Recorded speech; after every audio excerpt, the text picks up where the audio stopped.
You got apes on horses. What more could you possibly want?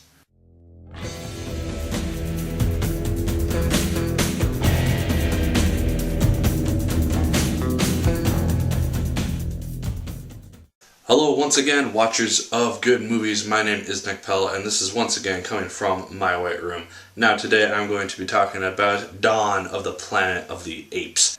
This is the sequel to Rise of the Planet of the Apes, and this is once again telling the story of Caesar. It is continuing to tell the story of how the apes came to be the dominant species on Earth and how they ultimately came to enslave humankind and human society and just overthrow it completely. The intro sequence to this movie does that really, really well. This movie takes place about 4 years, I believe, after the events of the first film. So since that point, there has been a huge virus outbreak which has killed off about 90% of the planet, of the human population. This basically eradicates most of mankind. It shuts down all versions of civilized societies. The apes are off living on their own. They are at peace. They are in the trees. They have built their own society of sorts. And Caesar is still the leader of them. Andy Serkis, he does a phenomenal job in this role. This is the guy to have play any role like this whatsoever. He rocked it as Gollum. He rocked it as Caesar in the first film. He just blows it away in the second film. I thought it was great. And you can tell that time has passed in this film because more apes than just Caesar are speaking.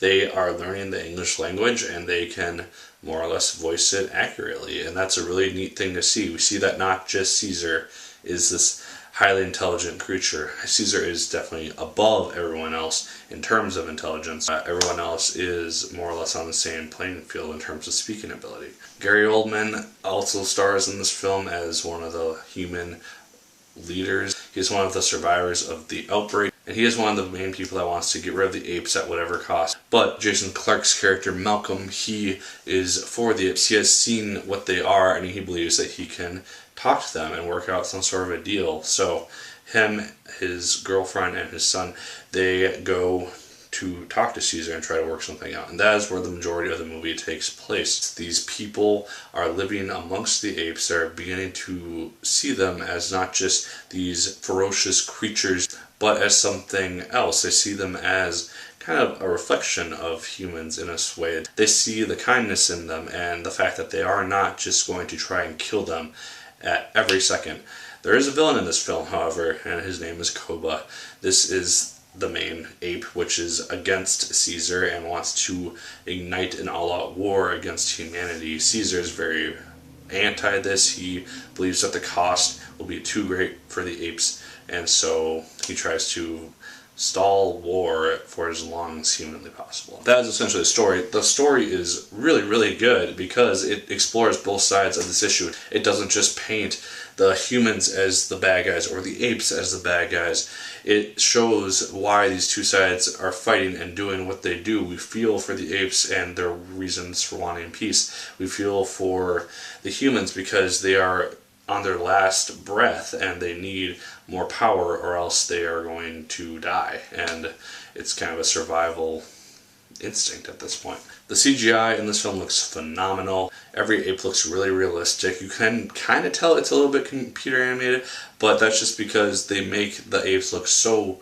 realistic and almost humanized in some points that it just works really, really well, in my opinion. And then, obviously, you gotta talk about the apes riding the horses. That is just awesome to see in the few scenes that they do that. And it's just kind of a cool way to see how the apes are slowly evolving at a much more rapid pace than humanity did, but they are evolving to match the humanistic side of things. The only real issues that I had were maybe towards the end, because the movie is a little bit long. It's 2 hours and 10 minutes, so it is that. But it does get to a point towards the end where it seems like, alright, this is the end, it's going to set up a third movie, and then it just keeps going, which I was okay with. I thought that they did it fine, how they did it, but it seemed like it could have been a more effective ending if they had ended it where I thought that it was going to end. That was my only real gripe with the movie. Honestly, I loved it for the most part. I thought it was great. It did everything that I wanted it to. It does everything that a sequel should do. And I am excited for if they make a third one in 2 years. I would love that. I want to see them make this into a trilogy. and just see where they can take it from this point on. But from this point, I will be talking about the ending to Dawn of the Planet of the Apes.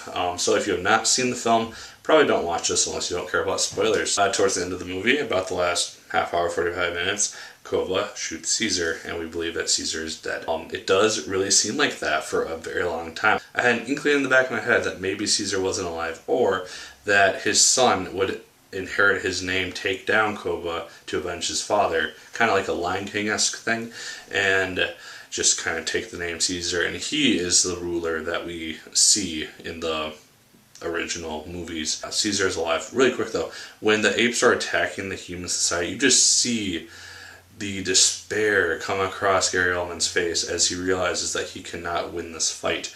And just the whole attack in and of itself was just a great battle scene, I thought. You see, the apes aren't just going to overwhelm the humans right off the bat. They do make a very good stand. They even bring in a tank at one point. And Koba is just he's a really good war leader, but his morals are just really, really skewed.